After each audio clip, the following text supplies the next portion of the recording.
the confidence level of where I'm actually sitting. It has to be logically plotted out in my head for me to feel comfortable. And so when we got here, I wanted to make some modifications. We had looked at several different drainages. We knew where a lot of the deer were actually migrating out of the lowland hills. For me, I have to be way up, out of peripheral vision of a deer. We had decided that we were going to run 2 stands up in this old live oak.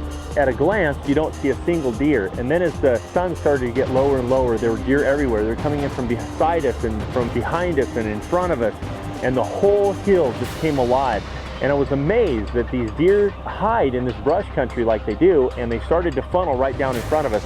And it wasn't long before I saw this little typical 110-inch little 4x4 started to chase the does around.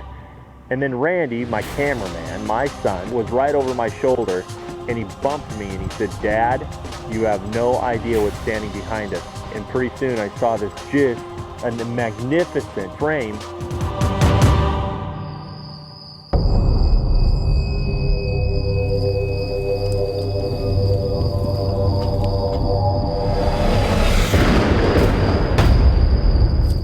That deer made a huge circle and he got closer and closer and closer, and my adrenaline went up and up and up.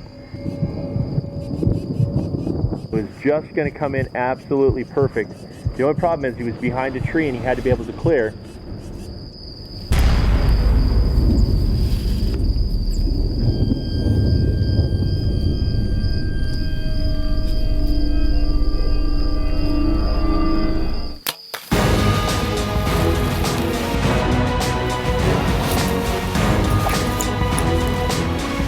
That is one of the biggest deer I've ever drawn on in my life in Texas. We planned this hunt, we planted these stands, we were out in this flat, we saw a ton of tracks. We got out here and the deer just started to absolutely explode. My heart was pounding back and forth like 50 times. This is why we hunt. When a plan comes together. There is my deer right there. Good job. Oh! An absolutely extraordinary deer with extraordinary people out in the great state of Texas, where they know all about game management, taking off big, massive bucks like this.